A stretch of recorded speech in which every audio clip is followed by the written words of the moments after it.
Hi, it's me again. Yep, that crazy keto guy. I really do think, actually, I have turned into that keto guy.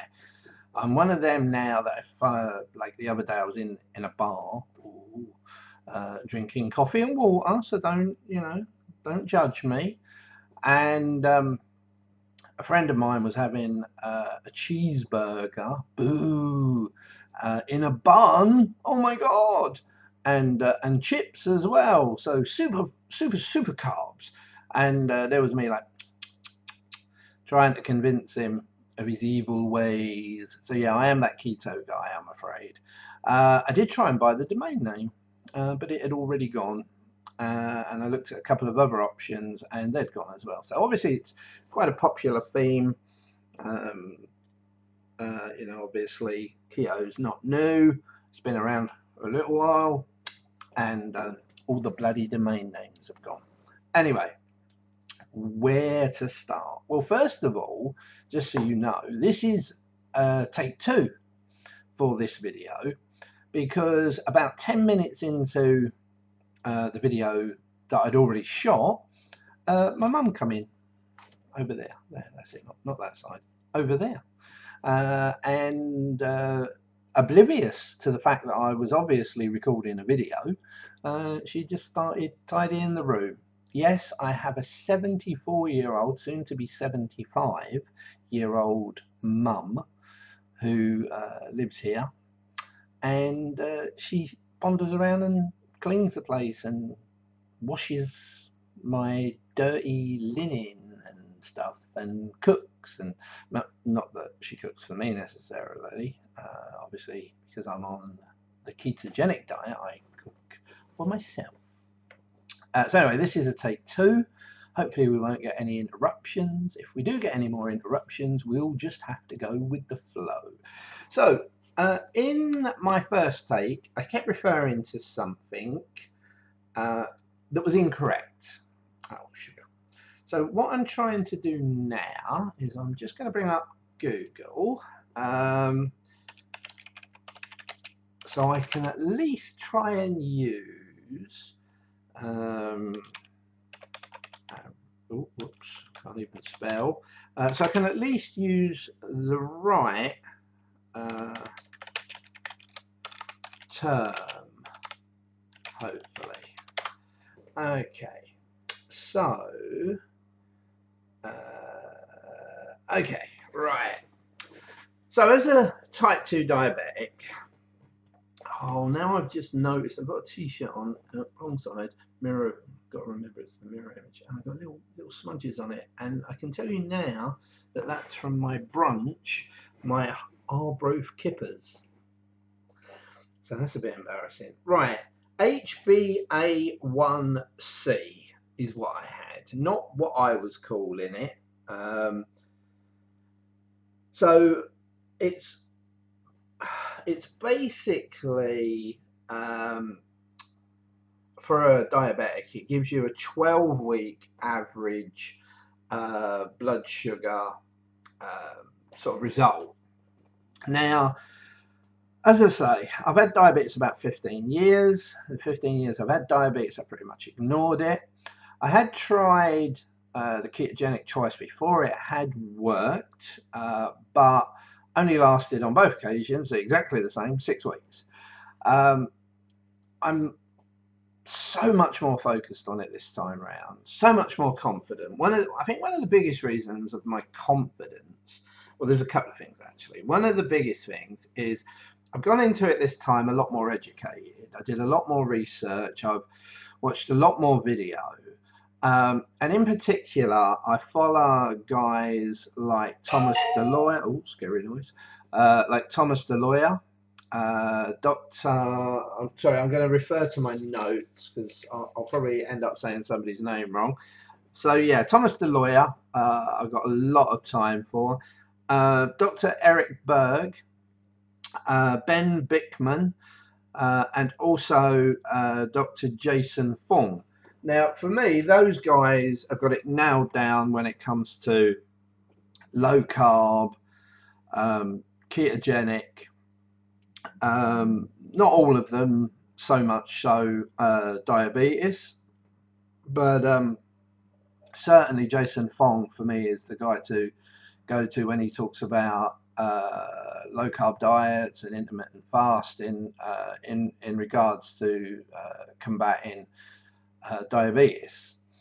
So yeah, I felt this time I was a lot more educated. I'd done a lot more research and I was a lot more prepared. And because of that education, I understood the ketogenic diet better. The two times I'd failed before, I think I failed as well because I weren't really within my diet eating enough fat, because I thought that was going to be a positive thing. The fact that I was doing this low carb but also not as heavy on the fats, I thought that was almost like a supercharged ketogenic diet. But of course now, understanding the importance of those fats and how your body uses them as energy.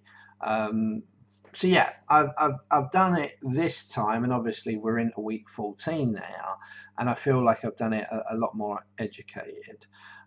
So that's good. Now, before I started the ketogenic diet, my blood sugars when I woke up in the morning, I guess my fasting result, even though it weren't really a fasting result because I'd probably still been eating at 2 o'clock in the morning, munching on chocolate biscuits and crisps and all sorts of bad things. But my first blood test in the morning would still be quite elevated, around 12 to 14. By the time I'd then eaten something in the morning, it would probably be high teens, early 20s.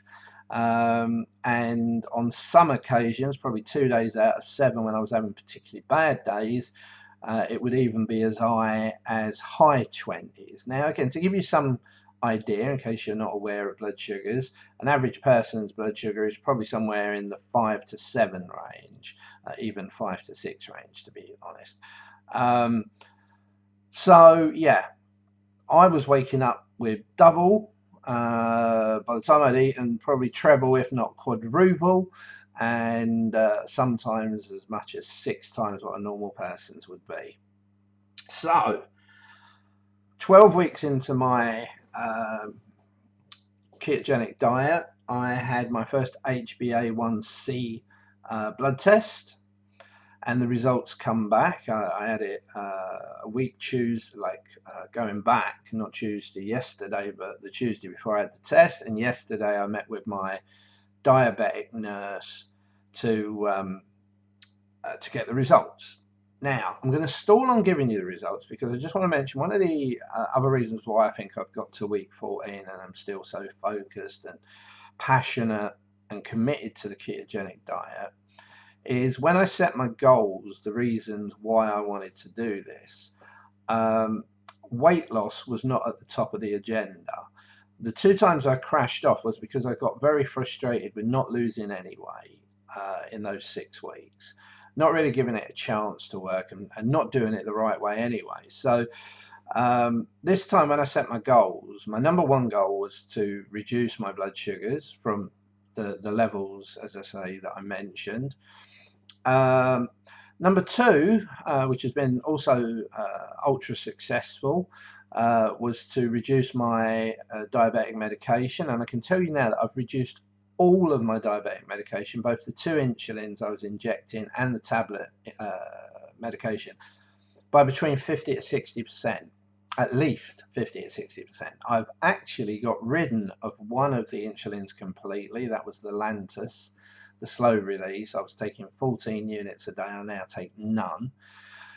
And I think worthy of a mention is the fast release insulin that I was taking, Humulin, of which I was taking 24 units twice a day, 1 in the morning and 1 in the evening.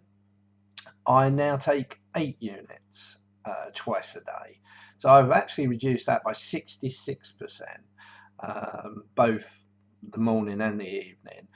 Now the funny thing is I didn't intend to have that below 10, but because again of a little bit of science that I read up on, how the liver converts acetyl-CoA into either lipids, fat, or ketones, and it's all dependent on the amount of insulin you have in your body. So the more insulin you're pumping in, and the more insulin obviously your body's producing, uh, the liver is more inclined to convert it into lipids than it is ketone. So I thought maybe if I can drop my insulin intake even lower than the 10 that I'd achieved and was very happy to achieve, and get it down to 10 and to still have the same great blood sugar results.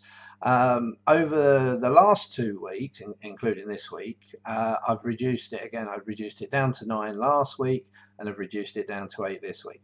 I'll be honest, I don't know if I can totally eradicate having to inject insulin, but if I can, over the next couple of months, I will be a very happy person. I've got to say that when I met with my diabetic nurse yesterday and I showed her the results, now the sad thing, and it makes me a little bit frustrated, there were a couple of little frustrations from yesterday.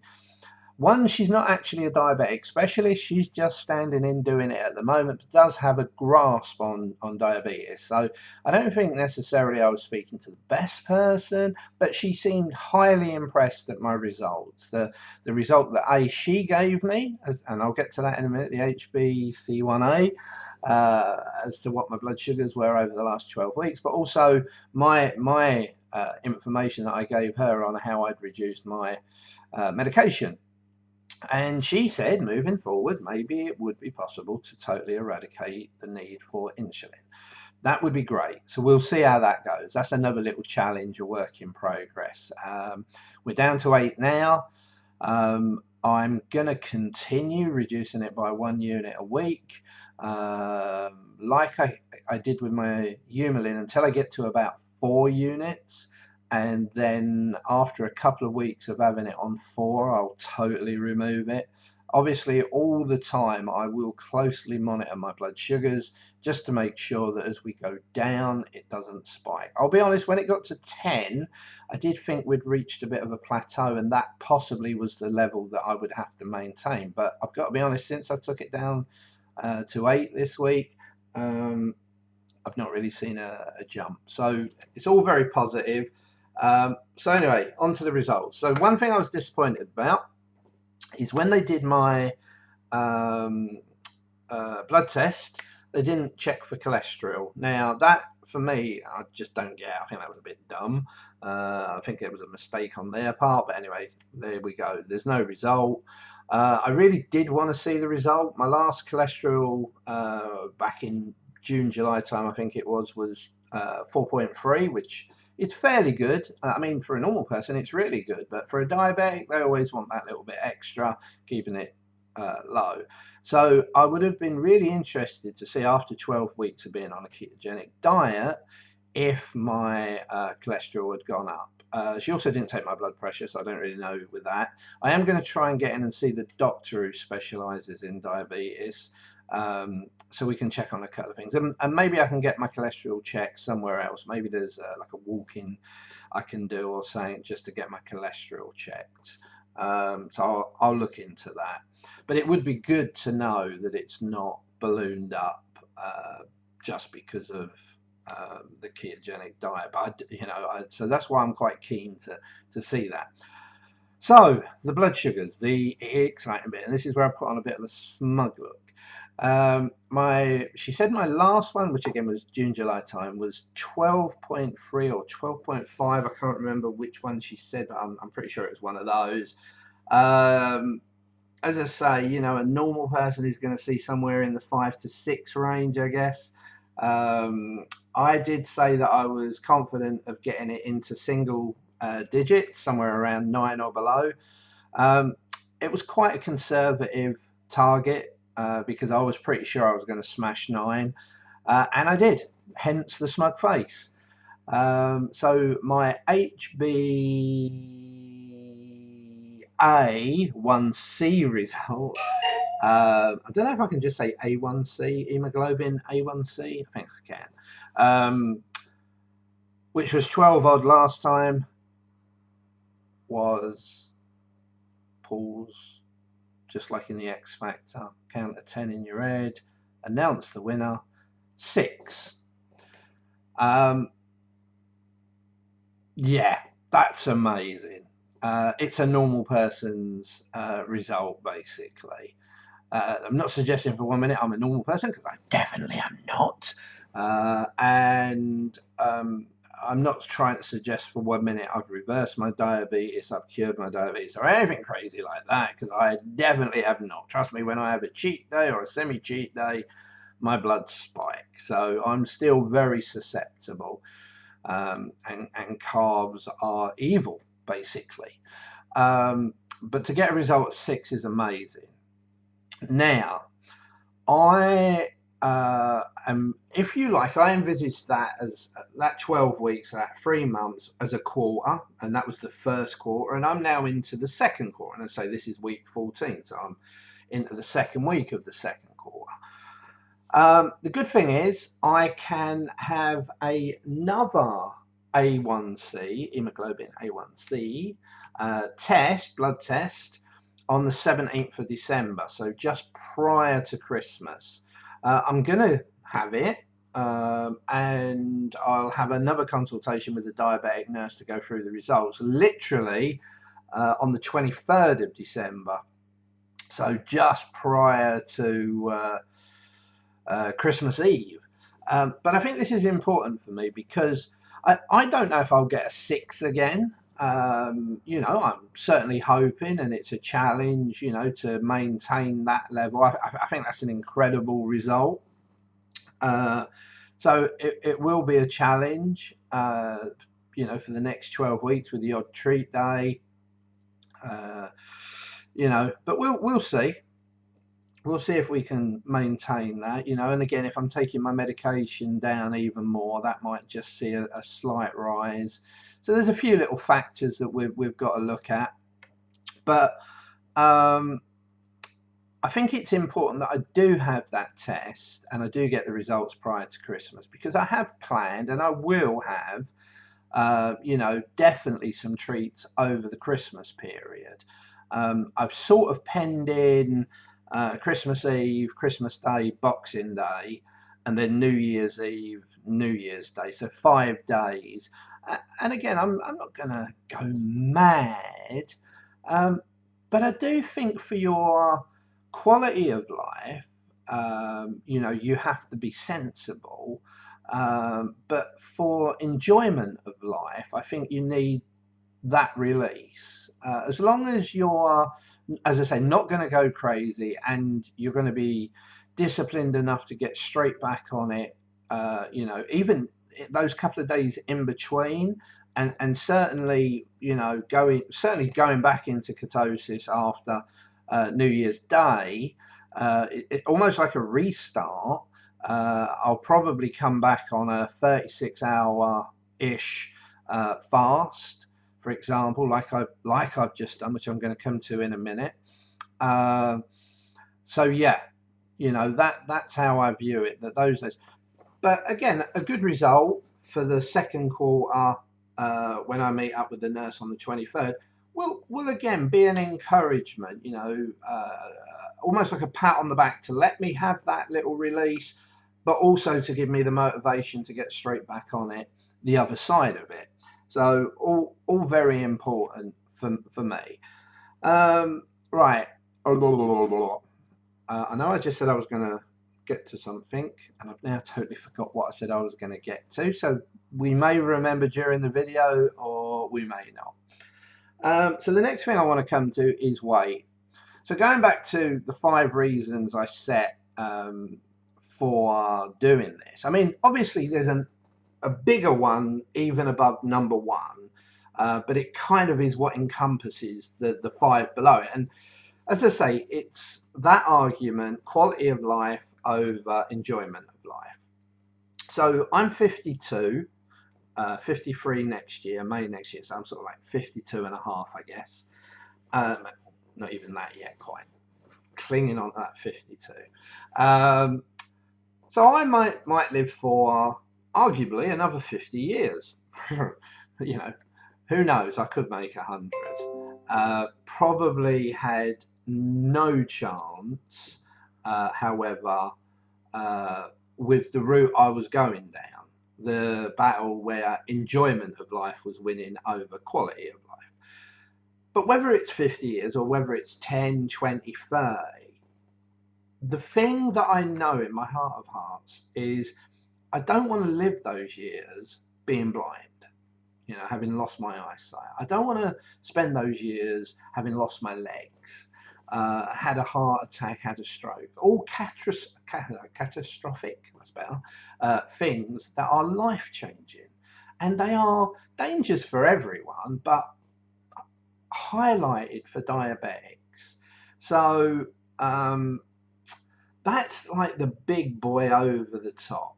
Yes, you want to enjoy life, that's without question. But when you've got a medical condition and the dangers associated with that medical condition are so severe, you have to address those. And that's why we started. So, and then the 5 underneath, if you like. Number 1 was blood sugars. Addressing and managing and getting our blood sugars to a proper level. Well, as I say, the A1C test, you see me keep looking because I keep forgetting, my A1C test has proven that has been successful. So the number 1, massive tick, gold star, the whole lot. Number 2, reducing my diabetic medication. As I said, somewhere between 50 to 60% on everything. Some have been eradicated completely, and some are moving even beyond that 50 to 60% reduction. So again, massive tick, 2nd gold star I'm giving myself. Now, 3 and 4 you can put in whichever order you like, blood pressure and cholesterol. I don't know which one would be 3 and which one would be 4, but I can't really comment because, as I say, they didn't test me for those, so I don't have any comparisons or results. Number 5, weight loss. Now, as I say, in the past, weight loss has been much higher up, if not at the top. And it's been the lack of weight loss that has crashed me off of not only the ketogenic diet, but then the diet as a whole and just the healthy option. And normally that results in weeks of doubling up and trebling up on stuff that I was eating before, eating even more of it and having astronomical blood sugars. So, but we put that at number 5. It's a nice bonus. It's not the sole reason we're doing this. It's not the main reason we're doing this. It's at number 5. It's just a nice bonus that in doing what we're doing, we're going to see some weight loss, or certainly that's just a goal. Now, I don't believe I've lost the amount of weight that I've seen some people on the ketogenic diet. I do argue that I'm getting older, and I do believe that as you get older, it becomes harder. The first week on the ketogenic diet this time around, the 1st of July when I started, when I weighed in, I'd actually put 7 pounds on after the first week on a ketogenic diet. The weird thing was I'd lost 5.8% of body fat. Now, somebody I know said to me, well, there's no way the human body can convert fat into muscle that quickly, lose that amount of body fat. But hey, that's what it said, so I'm not going to argue with it. And the argument being is that muscle is heavier than fat. So that maybe accounted for that weight jump. I do also think that first week I was taking in possibly, on macro basis, way too much fat. I think I was having a bit of a jolly, thinking I could basically sit there eating double cream. And that was saying that in the first couple of weeks of my ketogenic diet, I did tweak. And I believe started to get it right. Anyway, long story short, started at 18.3, went up to 18.10. So as I say, I think that one thing that was good about that was they actually did prove that I wasn't, addicted or driven by the idea of losing weight, because I'd actually put on 7 pounds. 14 weeks in, I've got to tell you, my clothes are fitting better. I can get into clothes that I couldn't even get into. I feel leaner. I look in the mirror and I see a better me. I'm not saying it's the best version of me, but it's a better me. Some people have started to comment. So that's all nice. And again, great motivation. am I happy with where I am now? I'm content with where I am now. But I might get a little bit more OCD as the time goes by, and I do want to see more improvement. And I didn't do a before picture, so I can't show you like at the start. I'm sure there's enough of them pictures knocking around saying that. But I can't wait to take that picture after a year, after 18 months, after 2 years of the progression. And yeah, I'm kind of going to turn into a vain bastard who's going to lift his t-shirt up to show you his six-pack. So sorry, Thomas DeLoyer, I know that's your thing. But yeah, I kind of think I'm going to join him on that. Anyway, so the last time I weighed in was the 16th of September. It's currently the 2nd of October, so it's been 2 weeks, or just over 2 weeks now. The weird thing, let me make sure I'm getting this right. Yeah, sorry, it's trying to read these figures. So the weird thing is I didn't think I'd had a great week that week, yet I'd lost 4 pounds. So I'd gone from 18.1 the week before to 17.11. So yeah, I think when I worked it out with the kilograms, it wasn't a full 4 pound, it was like 3.3 pound. Yeah, it was like 1.5 kilograms in a week. But it surprised me because, as I say, I really didn't think I'd had that great a week.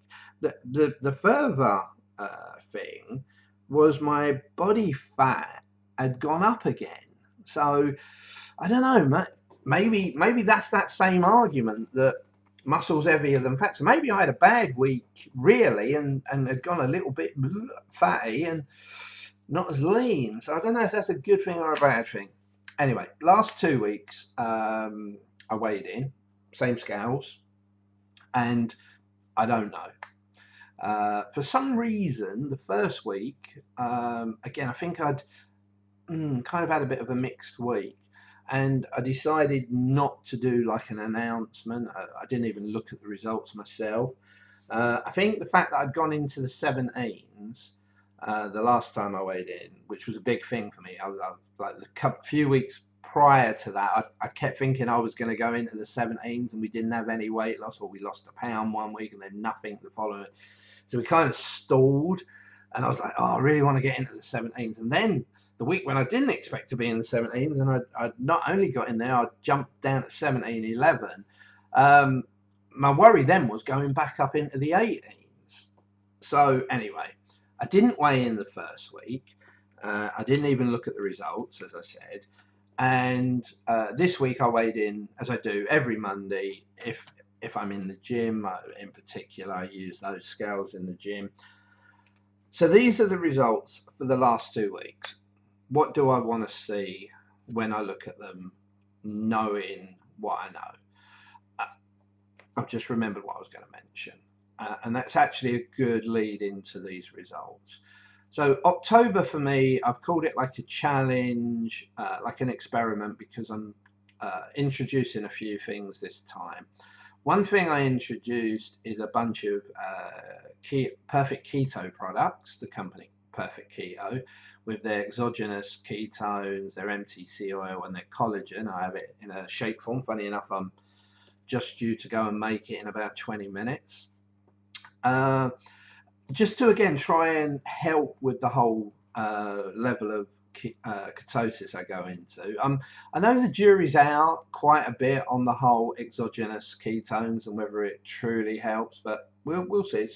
This is why I say challenge / experiment, and we're too early into it to really suggest anything ourselves.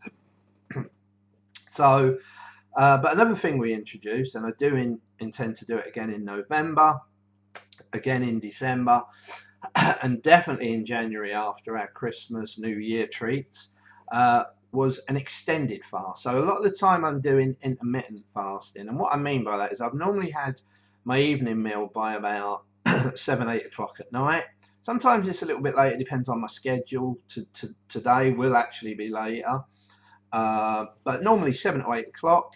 So let's say it's 7 up to midnight is 5 hours. And then by the time we sleep, and I do sleep possibly a little bit too much, definitely around the 10-hour mark. So I'm waking up and we've already had a 15-hour fast. I normally leave it another hour, maybe have some nice black coffee first thing in the morning, hydrate with some water. And then when we hit the 16-hour mark, like the 16-8 idea, 16 hours of intermittent fasting with an 8-hour window, then I'll obviously come off of it. But at the start of the month, this month, I actually ended up doing a 36-hour extended fast. It wasn't going to be 36. Getting the timings right on it. My original plan was to eat my last meal at 8 o'clock on Sunday night, and then be able to come off of it midnight the next day. Now, midnight wasn't perfect, obviously, coming off of a fast that late. And then as it was, my last meal actually ended up at 10 o'clock Sunday, so that meant it would have ended at 2 o'clock in the morning. Long story short, I went to sleep and woke up, and by the time I woke up, I'd been on it 35.5 hours, and I just rounded it up to 36. What would I say about an extended fast? There was nothing spooky about it. I mean, I'm type 2 diabetic, and I know I have to be like careful with extended fasts. I have to watch out that I don't go into hypo, but there was nothing really. Hungry on a couple of occasions during it, but apart from that, nothing mind-blowingly scary. Can I say that I did follow, again, Thomas DeLure's suggestions on what I ate prior to going into ketosis, prior to going into the extended fast. And I also followed what he suggested for coming out of the extended fast. So anyone who's considering this, anyone who watches this video and thinks, oh, well, I'll try that. There are some things that you should eat before. And I'm not going to go into detail, but what I will say is oily fish that have high DHA is highly recommended. And when I come out, I had a very specific plan for coming out. You can't shock your body. You can't have fasted for 36 hours and suddenly go and eat 4 kebabs and half a dozen cheeseburgers. So when I come out, I ate a small handful of almonds, a little bit of almond butter, and then an hour later, I had a 4 or 5 ounce cod loin with some MTC oil on top of it. Now, that's going to sound weird to people. I'd gone in by eating mackerel, by the way, for the DHA. I'd had some mackerel, again, with a little bit of MTC oil. I don't know if I should have had the oh, no, I didn't. No, because I didn't know, I didn't have it in the end. So, yeah, just mackerel. So mackerel high in DHA, and then coming out, small handful of almonds, almond butter, and then an hour after that, cod loin, very lean cut cod loin, so lean protein and some MTC oil, and I felt great. So I think easing yourself out as opposed to is the way to go. And now I'm back eating normally, is in a ketogenic diet normally, and feel fine. So anyway, that's the fast. And yeah, that's the way we're going to start every month with the fast. So here we go, drum roll. So the result from 2 weeks ago, wow, holy shit. I'm mildly stunned. I almost don't want to look at the next one. Boo. I've looked at them the wrong way round. Okay. We're okay. So the one on the 23rd, we were still 17:11. So as I say, I did think it might have been a bit of an iffy week. We hadn't put any weight on. we'd actually lost 0.1 of a kilogram, but we're not going to jump up and down about that. I've got to say, body fat percentage had gone up again. What is going on with my body fat percentage? And it had gone up again by nearly 1%. Whoa! So that's that. But this one, oh my God. I was thinking I'd be off at least on that one. When I see this one, I thought, oh, you know. Last week, we lost 7 pounds. We went down to 17 stone 4, which is basically 110 kilograms, which if I tell you I was 113.2 the week before, that means we lost a whole 3.2 kilograms, which is pretty much, by my reckoning, a full 7 pound, or pretty close to a full 7 pound. Now, my body fat come down by quite a jump, from 35.1 down to 32.9. Sorry, I'm just reading a few other little bits at the same time. So if I flick back, yeah, I mean, that's basically almost as low as it's ever been. Because, yeah, the week I lost the 4 pound. Before that, it was 32.8, and as I say, it did jump, ironically, even though I'd lost weight.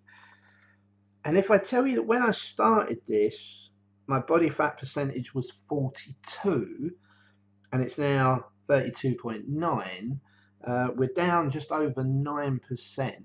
So still a long way to go. Don't get me wrong, but that is very encouraging. I'm a happy chappy. Can you tell? Can you tell? I have an A1C result of 6, and I now am a few pounds away from the 16s. That's incredible. I've only just gone into the 17s. So to be thinking that I could hit the 16s in October would be great. How far into the 16s, can I get? I'd set myself a challenge of getting down to 16 stone 4 by the 23rd of December, prior to the Christmas treat. So yeah, that's look, okay. Who knows? Next week I might put 7 pound back on. We have been a bit up and down, but no, really pleased. I am so stoked to have that A1C result of 6, and to now be weighing in at 17 stone 4 is amazing. So yeah, I'm a really happy chap. Very committed anyway, but those kind of things just boost you up beyond belief. So that's it. Yeah, I don't think there's anything else. We're nearly made the 40-minute mark again today. So in this last minute, building up to the 40-minute mark, I'll just say this. People, think about your health. Your health impacts on so many people that are close to you, your friends and your family. I don't want to be a burden to anyone, and more so I want to be able to help my family. So keeping myself fit, keeping myself healthy is a real issue that I'm glad I've addressed. I'm only on the 2nd or 3rd step of a long journey, but we're moving in the right direction. So thanks everyone who watches these videos. I'm hoping to start getting a few more views. I'm starting to do a few things, hopefully, that will see people seeing these videos. Hopefully anyone with diabetes will find this interesting. And yeah, thanks everyone for following my journey. See you all again soon. One smug keto guy out.